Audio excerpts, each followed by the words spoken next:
the journalist. Alice Martin had grown used to working with stories most newspapers preferred to avoid. In a small town, journalism usually meant covering fairs, high school games, or supermarket discounts. But Alice always felt that the real stories hid where people didn't want to look. One evening, while scanning police reports, she came across a notice about a missing girl, a hitchhiker, last seen near the highway outside St. Louis. It wasn't the first case. Over the past year, at least 5 young women had vanished, all last spotted along the same roads traveled daily by hundreds of trucks. The police dismissed it. Maybe they left on their own, maybe they ran away, maybe trouble found them, they said. But Alice knew, too many maybes meant a pattern. She started building her own map. In her notebook appeared dots, places, dates, short notes. The lines connecting them formed a strange shadow, stretching along the highway. Someone drives this road all the time, she whispered to herself. And he's always there when people disappear. Her colleagues laughed at the idea. But Alice felt the truth was there. One evening she met her old friend Linda. They sat in a cafe, sipping tea, chatting about everyday things. But when the topic turned to the disappearances, Linda grew uneasy. All those stories, they're terrifying, she said softly. Sometimes I think the road swallows people like a pit. Alice leaned closer. You know I'm working on this. Tell me, Linda, your husband, does he drive those routes often? Linda froze. For a moment she faltered, then quickly collected herself. He's a trucker, she answered. That's his job. Alice nodded, but noticed how her friend's hands tightened around the cup. He's never seen anything strange? He says no, Linda replied, avoiding her eyes. A thought flashed in Alice's mind. She felt Linda knew more than she admitted. In the following weeks, Alice spoke with other truckers. She visited rest stops, diners where they lingered between hauls. She listened to their stories. Out there on I-70, there's some kind of ghost, one laughed. Women get into trucks, and then nobody ever sees them again. Heard the cops think it's some psycho, another said. But how do you catch him? There are thousands of rigs out there. Alice wrote down every word. Slowly, a pattern took shape. Many stories mentioned a dark freightliner, seen on the same stretches where people vanished. She even found one driver who brought up John. There's this guy Crane, he said. Quiet type. Always rides alone. Doesn't mix much. But people have spotted him near those places where folks went missing. You sure? Alice asked. I'm not saying he's guilty, the man shrugged. Just strange. Alice jotted it down, a chill running through her.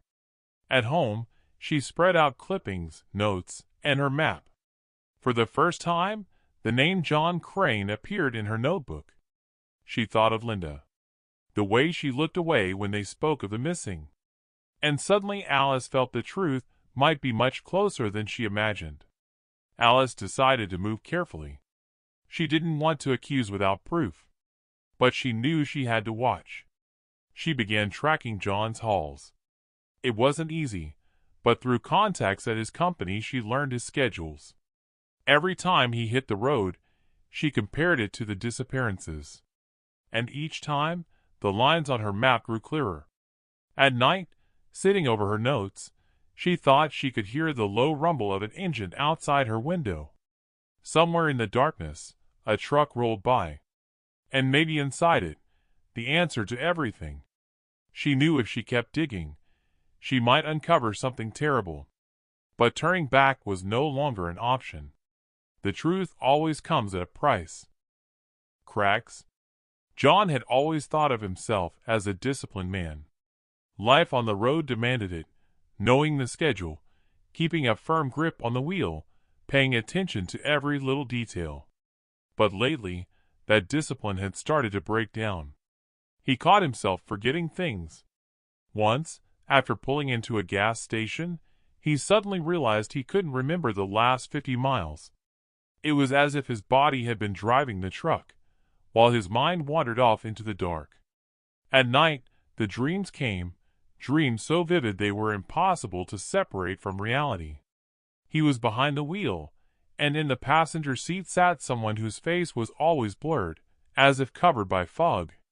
The passenger spoke, but the words came through like radio static. "Take it! Bring it! Leave it at the house!" John would wake in a cold sweat and go out to the garage. In the darkness, his truck waited for him, a hulking beast breathing in the shadows. Sometimes, he swore he could feel it move. At family dinners, he began to notice something unsettling. His daughter barely looked at him. His son still smiled, but fear flickered in his eyes whenever John raised his voice. Linda tried to act calm, but her hands always trembled when she set his plate down. They know, John thought. They can all feel it. He tried to keep up the mask of an ordinary father, bringing gifts, telling stories from the road. But the words got stuck in his throat more and more often. He saw Susan turn away from yet another souvenir, and the rejection cut him deeper than any knife. The sound started haunting him. On the highway, he heard whispers in the radio even when the channel was clear. In motels, footsteps outside his door. At rest stops, the sense that someone invisible was circling his rig. He looked. He searched. Nothing. Are they coming back? He asked himself. The ones left behind on the road? One night, at a truck stop shower, he glanced into the mirror and saw a woman standing behind him. Silent. Dark bruises on her neck. He spun around. Nothing but empty stalls. The mirror showed only him again. Except his reflection looked like a stranger. The eyes, hollow, dead. He smashed the glass with his fist. Cracks spread across the surface. Home became unbearable. One evening Linda said, "John, you need rest. You're worn out." "I'm fine," he snapped. "It's just the road." But her doubtful eyes enraged him more than her words. That night he sat in the living room chair, staring into the dark, while the voices filled his head. "They suspect. They'll take it all away. Don't let them." He wanted to cover his ears, but the voices came from inside. John started keeping a journal. No words, just drawings. Endless highways leading into darkness. A truck with eyes instead of headlights. Faceless figures standing by the roadside. He hid the notebook under the driver's seat. Sometimes, flipping through it, he realized he couldn't remember drawing half the pages. At a rest stop, he overheard two truckers at a nearby table. "They say some reporter's digging into the disappearances. Asking questions. Let her dig. She won't find a damn thing." John stiffened. This wasn't just rumor anymore. She's on my trail, he thought. And when she finds me, the family will know everything. He started locking every door in the house, even in the daytime. Added new bolts to the garage. Spent hours checking the cab for traces he might have left behind. Linda tried to talk to him, but he gave short, clipped answers, turning away. The kids whispered in their rooms. Sometimes he heard Susan murmur, "He's changing." Those words cut deeper than any blade. One night he stood over their beds, watching them sleep. Are they strangers now? Or still mine? Do they see me the way I see myself? Suddenly Michael mumbled in his sleep. "Dad, don't." John recoiled as if struck. It was as if his son had been inside his dreams. That night, he climbed into the cab and drove off into the dark. No cargo, no assignment. Just driving. The miles rolled under him, the road an endless ribbon, the wheels pounding in rhythm with his heart. I'm not the one driving anymore, he thought. The road is driving me. And when he saw a figure appear on the shoulder ahead, he knew he no longer had a choice. Traces. Alice woke every morning with the feeling that someone was standing at her bedside.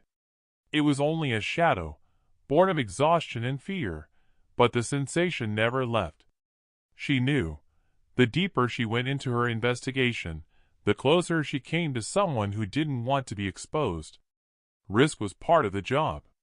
But this time, it was more than just a story. Everything pointed to a hunter roaming the highways. And he might already be hunting her. Her notes had become a map of horrors. Each disappearance had its own symbol, a red cross, a blue circle, a black slash. When she overlaid them with the routes of the company John Crane worked for, the pattern was undeniable. She stared at the map, her chest tightening. It's him. Everything points to him. But proving it, that was the hard part. To gather evidence, Alice drove to a massive truck stop in Illinois where long haulers parked overnight.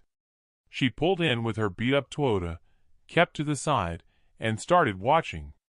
The rigs loomed in rows, like giant animals resting before another day's march. The air reeked of gasoline, fried meat, and burnt coffee from vending machines. She sat in the driver's cafe, ordered tea, opened her laptop, pretending to work, listening carefully to the conversations around her.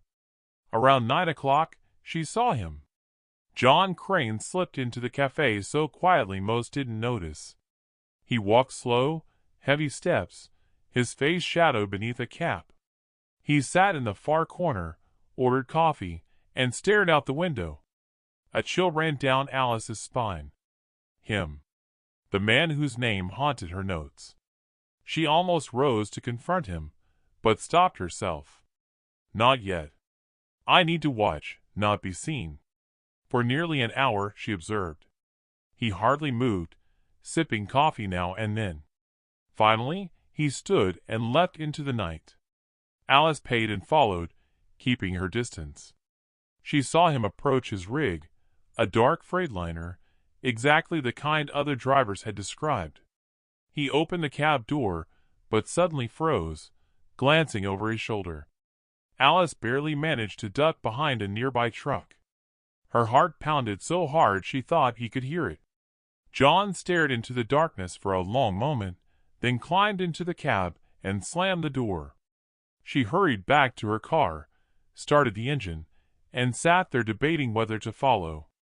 But she remembered a cop's warning. Men like this are dangerous.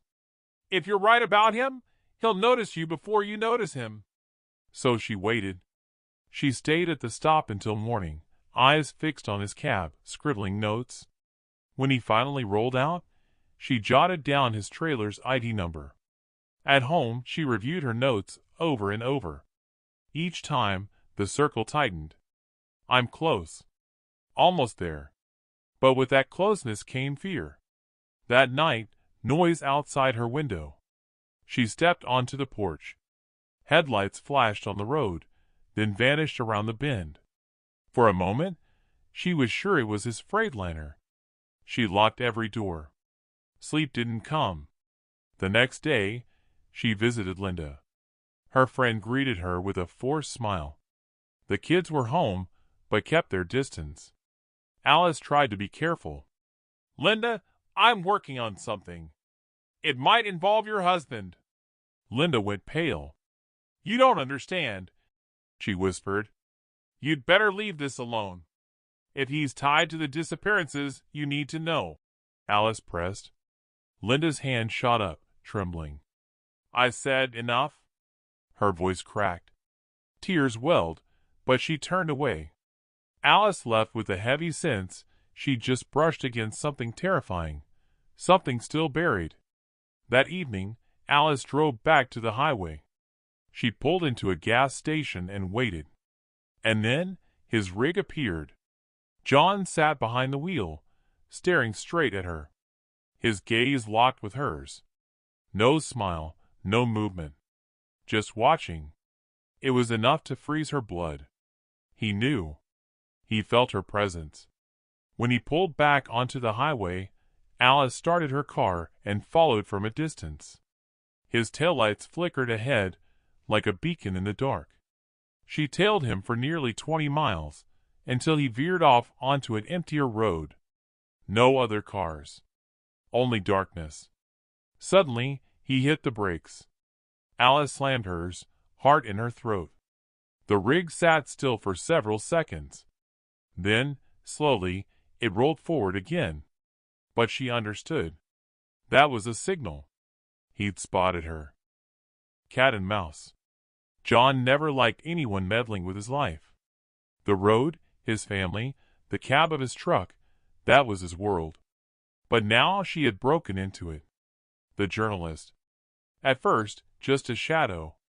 And now, standing right in front of him. Her car on the shoulder. Her eyes, trying to hide behind tinted glass. She thought she was invisible. But the road doesn't forgive observers. The road always exposes those who don't play by the rules. And John understood. It was time to switch roles. Now he would be the hunter, and she, the prey. He started simple. Driving the same highway as she did, always a little behind or just off to the side. When she stopped at a gas station, his rig rolled past, like coincidence. When she sat in a parking lot, reviewing her notes, he stood nearby, lighting a cigarette. She could feel him. And that thrilled him.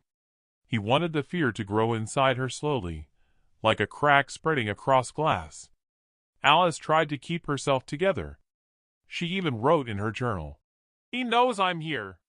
But that means I'm close to the truth too." But at night, she woke to the sound of heavy footsteps outside her house. She'd step onto the porch. Nothing. And yet, in the morning, tire tracks sometimes cut across the damp soil near the road. One evening, she dared to approach his truck when he'd left it in a lot and gone into a diner. Her heart hammered, hands trembling. She snapped photos of the trailer plates, scratches on the cab, even tried to peer inside. And then, movement behind her. She spun around. John was standing just a few feet away, a paper cup of coffee in his hand. He said nothing. His face was stone, but his eyes burned with something cold and predatory. "Looking for something?" His voice was low, almost calm. Alice forced out words. I was just curious how trucks like these are built." He studied her for a long moment, then said, "Best not to touch them. The road remembers." And with that, he climbed into the cab, leaving her with a heart pounding as if after an escape. From then on, fear became her shadow.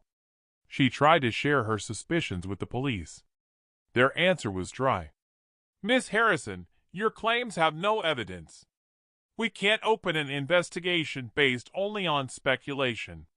She slammed the phone down. It was just her. And him. John decided it was time to tighten the game.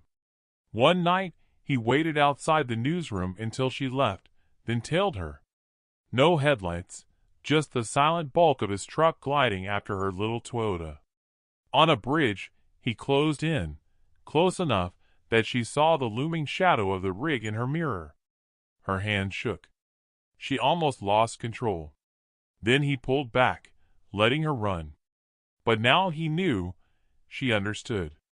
Alice began to live like under siege.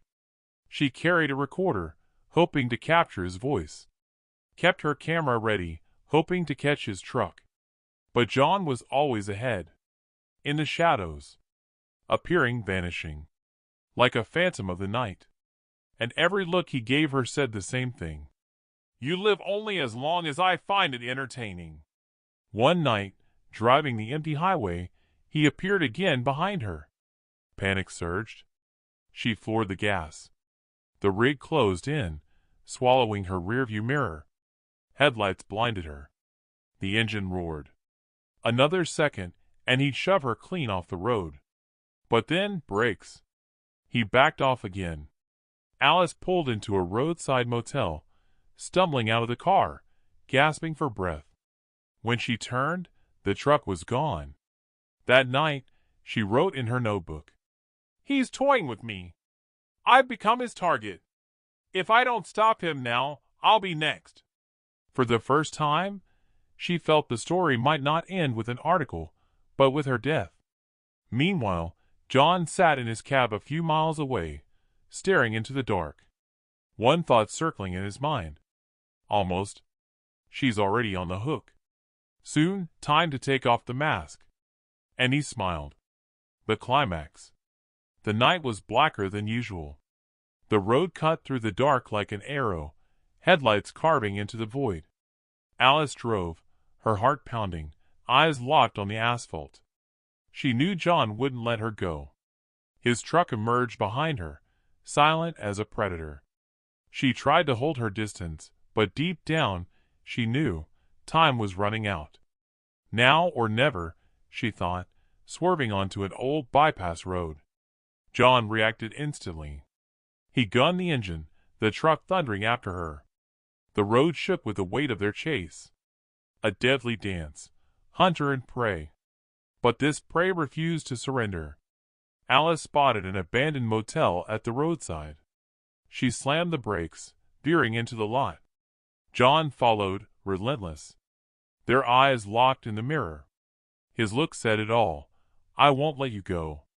She grabbed her camera and recorder, stepping out of the car. The rig stopped a few yards away.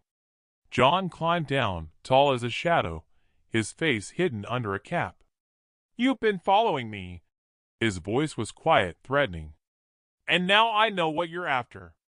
I want the truth, she said, steadying her voice. About the missing people. About your routes. He stepped closer. The truth? He echoed. The truth kills. Alice's blood ran cold. Every note, every map, every testimony flashed in her mind. And she knew there was no turning back. They stood face to face in the empty lot. Seconds stretched like eternity. Suddenly John lunged. Alice dodged, clutching the recorder. The truck groaned as he spun back to cut her off. She ran, lungs burning, his engine roaring behind her. Then she saw it, an old shaft by the roadside. Now or never, she whispered. She ducked behind a wall of concrete. As John roared past, she hurled the recorder into his cab. For a split second, he reached for it and lost control. The truck slammed into the curb with a dull crash. John climbed out, fury boiling in his veins. Alice seized her chance, darted out, snapped photos of his face, his truck, his plates. He lunged after her, rage twisting his features, but she slipped behind a fence. That 1 second decided everything. He realized the game had slipped from his hands. She ran until the wail of sirens filled the night.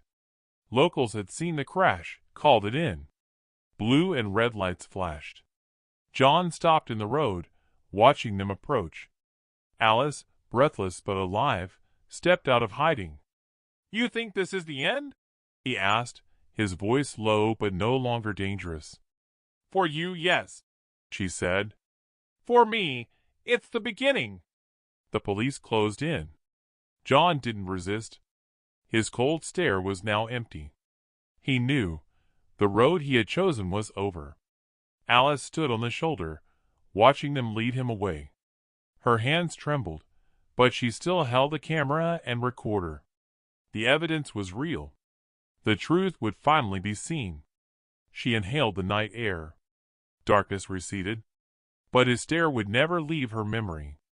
Her first big investigation was finished. And though her heart still raced, she felt relief. The road was no longer a trap. By morning, neighbors awoke to the sight of police cars and flashing cameras outside the Crane's house. They didn't know the details, but one thing was clear. The man who had hidden darkness for years was gone. John Crane, trucker, hunter, was now history. And his souvenirs would remain silent witnesses, only in photographs and memories of those he once tormented. Alice looked at the Crane family, her pictures already safe in her notebook. She knew the truth cannot stay buried forever, and the road no longer frightened her.